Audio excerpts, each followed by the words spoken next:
நீங்க first part பார்க்காம டைரக்டா செகண்ட் பார்ட் பார்க்க வந்திருந்தீங்கன்னா உங்களுக்கு புரியாது. நான் ஃபர்ஸ்ட் பார்ட்டோட லிங்க் வந்து டிஸ்கிரிப்ஷன்லயும் ஐ பட்டன்லயும் குடுக்குறேன். அது பார்த்துட்டு வந்துட்டு இந்த வீடியோ பாருங்க. அப்பதான் உங்களுக்கு ரொம்ப நல்லாவே புரியும். நம்ம போன வீடியோல பார்த்த மாதிரி இந்த வீடியோல வந்துட்டு இன்னொரு 5 நேச்சுரல் ஃபிட்னஸ் இன்ஃப்ளூயன்சரை பத்தி பார்த்துட்டு அவங்க நேச்சுரல் தானா அவங்களோட பிசிக்கு வந்துட்டு ரேட்டிங் கொடுத்துடலாம். ஃபர்ஸ்ட் டேனிஸ் மீனியா. நான் ஃபர்ஸ்ட் பார்ட்ல சொல்லியிருந்தேன் கைனோ ப்ளோட்டிங் ஆக்னி இதெல்லாம் இருந்துச்சுன்னா ஸ்டெராய்டு யூஸ் பண்ணியிருப்பாங்கன்னு. உடனே இவர் ஸ்டெராய்டு யூஸ் பண்ணியிருப்பாருன்ட்டு தான் உங்களுக்கு நினைக்க தோணும். அது எதனால அப்படின்னா இவர் ஃபர்ஸ்ட் ரொம்பவே ஃபேட்டா இருந்திருக்காரு. சடனா ரொம்ப நல்லாவே ஃபேட் எல்லாத்தையுமே ரெடியூஸ் பண்ணதுல வந்துட்டு இவருக்கு அது மேன் பூப்ஸ் வந்துட்டு இன்னுமே தெரியுது. மேன் பூப்ஸ் எப்படி வருது அப்படின்னா இவர் ரொம்ப ஃபேட்டா இருந்தப்ப ஈஸ்ட்ரோஜன் லெவல் வந்துட்டு ரொம்பவே அதிகமா இருக்கும். ரொம்ப நல்லா ரேப்பிடா கம்மி பண்ணதுனால லூஸ் ஸ்கின்னும் வந்துருச்சு. தென் மேன் பூப்ஸும் அப்படியே இருக்குது. இவர் வந்துட்டு நேச்சுரல் தான். பாருங்க பேக்ல வந்துட்டு ஆக்னீஸுமே இல்லை. செகண்ட் டார்மிக் த்ரூ. இவர் வந்துட்டு நேச்சுரல் மாதிரியே தெரியாது. இவரோட ஸ்ட்ரெட்டட்னஸ் பார்த்தா ஆக்சுவலி இவரோட லைட்டிங்கும் ஷூட் பண்ற ஆங்கிளுமே தான் இதுக்கு மெயினான ரீசனு. இவர் ஷர்ட்டோட இருக்கிற போட்டோலாம் பாருங்க, அந்த அளவுக்கு பெரிய மசில்ஸோ இல்லை அந்த ஸ்ட்ரெட்டட்னஸ் வந்துட்டு ரொம்ப தெரியாது. ஷர்ட் போட்டாலே ஸ்ட்ரெட்டட்னஸ் தெரியாது. மசில் மாஸ் வந்துட்டு அந்த அளவுக்கு இல்லை. இந்த ஸ்ட்ரெட்டட்னஸ் வந்துட்டு ஆக்சுவலி பாசிபிள் தானா? நேச்சுரலி பாசிபிள் தான். ஆனா இது ரொம்பவே கஷ்டம். இவருக்குமே கைனோ ப்ளோட்டிங் இந்த மாதிரி எந்த ஒரு பிரச்சனையுமே இல்லை. தேர்ட் ஹரிஷ் விஷு. இவர் வந்து மின்ஸ் பிசிக் அத்லெட். இவர் மசில்மேனியா காம்படிஷன்ல எல்லாம் கம்ப்ளீட்ல பண்ணியிருக்காரு. மசில்மேனியா காம்படிஷன் வந்துட்டு நேச்சுரல் காம்படிஷன் கிடையாது. இங்க வந்து ட்ரக் டெஸ்ட் வந்துட்டு பண்றது கிடையாது. நேச்சுரல் தானா இல்லை ஸ்டெராய்டு எடுத்திருக்காங்களான்றதே தெரியாது. பர்சனலா எங்க ஜிம்லயுமே ஒரு அண்ணன் பண்ணியிருந்தாரு காம்படிஷன். அவருமே சொன்னாரு எந்த ஒரு டெஸ்ட்டுமே எடுக்கலன்னு. இவர் வந்துட்டு மென்ஸ் பிசிக் அத்லெட்னால லேட் வந்துட்டு சூப்பராகவே மெயின்டைன் பண்ணியிருக்காரு. சூப்பரா இருக்கு இவரோட வீடேப்பர். கோச் தருண் அண்ணாவோட ஒரு போட்டோ எடுத்திருக்காரு பாருங்க. அதுல 60% to 70% தான் அவரோட பிசிக்ல இவருக்கு இருக்கிற மாதிரி இருக்கு. எனக்கு தெரிஞ்சு இதுவே போதும் இவர் நேச்சுரல் தான்ட்டு ப்ரூவ் பண்றதுக்கு. 10 இயர்ஸா கன்சிஸ்டண்டா ஒர்க் அவுட் பண்ணிட்டு இருக்காரு. ஸோ இந்த பிசிக் வந்துட்டு நேச்சுரல் தான். அதுவே இவர் ஸ்டெராய்டு எடுத்திருந்தாரு அப்படின்னா இவருமே கோச் தருண் மாதிரி வந்திருப்பாரு. ஏன்னா கோச் தருண் வந்துட்டு ஒரு steroid body builder. Fourth one Srikanth J Naidu. இவர் வந்துட்டு ஐசிஎன்ல வந்து மின்ஸ் பிசிக் அத்லெட். ஃபர்ஸ்ட் பிளேஸ்ல நிறைய பிளேஸ் பண்ணியிருக்காரு. இவரோட பாடி வந்துட்டு சொல்லப்போனா பக்காவா இருக்கு. எனக்கு தெரிஞ்சு இந்த இதுலயுமே இவர் தான் ஃபர்ஸ்ட் பிளேஸ் வருவாரு. இவரோட மசில்ஸும் பாருங்க, இந்த ஸ்ட்ரெட்டட்னஸும் பாருங்க, ரொம்ப நல்லாவே மாசா மெயின்டைன் பண்ணிட்டு இருக்காரு. இவர் 2016ல ஸ்டார்ட் பண்ணியிருக்காருன்னு நினைக்கிறேன். அப்பதான் போஸ்ட் போட்டிருக்காரு. அந்த 2017 பிசிக் பாருங்க, 1 இயர்லயே ரொம்ப நல்லாவே ரெடி ஆயிருக்காரு. இவருக்கும் ரொம்ப நல்ல ஒரு ஜெனட்டிக்ஸ் தான். இந்த 8 இயர்ஸ்ல இந்த அளவுக்கு இன்சேனான பிசிக் கொண்டு வந்திருக்காரு. ரியலி அப்ரிசியேட் பண்ணணும் அவருக்கு. Fifth Sreejith fitness. இவருமே ஸ்டார்ட் பண்றப்போ ரொம்பவே லீனா தான் ஸ்டார்ட் பண்ணியிருக்காரு. ஒரு 6 இயர்ஸா ஒர்க் அவுட் பண்ணிட்டு இருக்காரு கன்சிஸ்டண்டா. அப்படின்னா இந்த பிசிக் வந்துட்டு நேச்சுரலி பாசிபிள் தான். இவரோட பாடி பார்த்தாலே தெரியுது ஸ்டெராய்டு போட்டதுக்கான எந்த ஒரு அறிகுறியுமே கிடையாது. இவரு கார்ல உட்கார்ந்து இருக்கிற போட்டோ பாருங்க, அர்ஜுன் தாஸ் மாதிரியே இருக்குல்ல. இவருக்குமே ஆக்னி அந்த மாதிரி எந்த ஒரு ப்ராப்ளமும் கிடையாது. மசில் மாஸுமே இவருக்கு ரொம்ப அதிகமாகவும் இல்லை.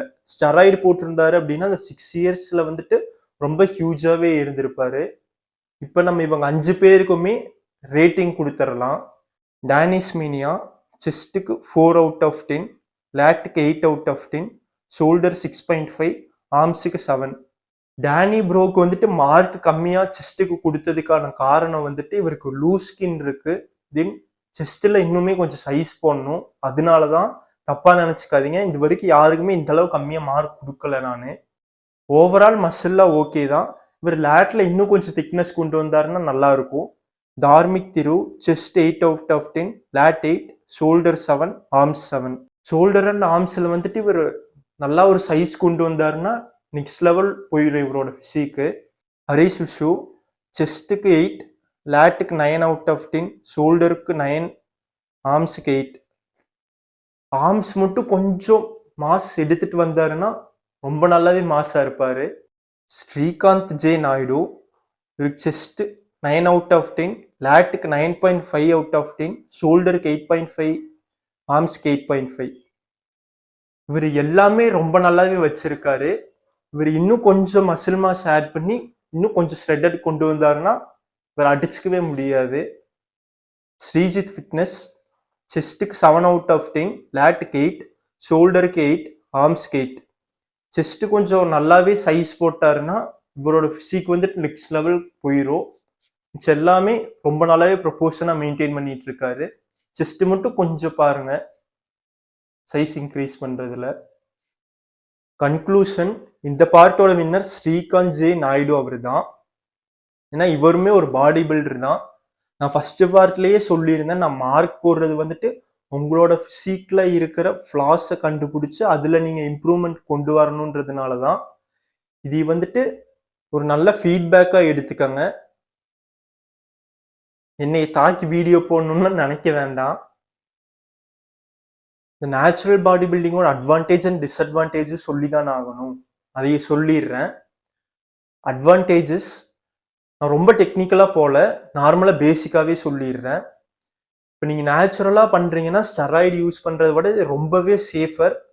தென் ரொம்பவும் உங்களுக்கு செலவாகாது. நீங்க ஸ்டெராய்டு யூஸ் பண்றீங்கன்னா நீங்க ரொம்ப சாப்பிடணும், தென் மெடிசன் எடுக்கணும், டெஸ்டஸ்ல இருக்கு நிறைய, பிளட் டெஸ்ட், யூரின் டெஸ்ட், இது மாதிரி இருக்கு, சப்ளிமெண்ட் நிறைய எடுக்கணும். உங்க பட்ஜெட் வந்துட்டு ரொம்பவே பயங்கரமா ஏறிடும்.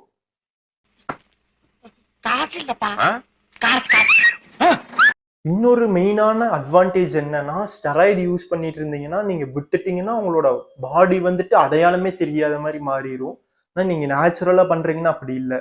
நீங்க ரொம்ப நாள் போயிட்டு கொஞ்ச நாள் ஒரு மாசம் 2 மாசம் விட்டுட்டீங்கன்னாலும், ஒரு 6 மாசமே விடுறீங்கன்னே வைங்க, 1 மந்த் கண்டினியூஸா நீங்க போயிட்டீங்கன்னா உங்களுக்கு பழைய பாடி வந்துடும் மசில் மெமரி மூலியமா. Disadvantage of natural body building, steroid use பண்றவங்களுக்கும் நேச்சுரலா ட்ரெயின் பண்றவங்களுக்கும் மெயினான ஒரு டிஃபரன்ஸ் என்னன்னா, நேச்சுரலா ட்ரெயின் பண்ணி ரொம்ப நாளா ஒர்க் அவுட் பண்ணி கொண்டு வரவங்க ஒரு சைடு இருக்காங்கன்னு வச்சுக்கலாம்.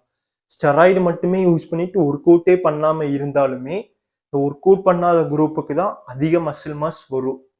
இது கேட்டா எல்லாருமே டிமோட்டிவேட் ஆயிருவீங்க, பட் இதுதான் உண்மை. இன்னொன்று வந்துட்டு ஸ்ட்ரென்த் வந்துட்டு என்னதான் இது பண்ணாலுமே நம்மளால ஸ்டெராய்டு யூஸரோட கிட்ட கூட நெருங்கவே முடியாது, ஸ்ட்ரென்த்லையும் மசில்லையும். இப்போ நேச்சுரல் பாடி பில்டிங் நீங்கள் 10 இயர்ஸ் வந்துட்டு கஷ்டப்பட்டு பண்ணியிருக்கீங்கன்னா, ஸ்டெராய்டு போட்டு ஒருத்தங்க 2 to 3 இயர்ஸ் பண்ணியிருக்காங்க அப்படின்னா உங்களோட பிசிக் வந்துட்டு மோரார்லெஸ் சிமிலராகவும் இல்லை ஸ்டெராய்டு போட்டவங்களுக்கு கொஞ்சம் அதிகமாகவும் கூட இருக்கலாம். ஸ்டெராய்டு பாடி பில்டர் இன்னும் கொஞ்சம் எஃபர்ட் போட்டு பண்ணியிருந்தாங்க அப்படின்னா. இதே மாதிரி பிஇடி பாடி பில்டிங் வீடியோவில் உங்களை சந்திக்கிறேன்.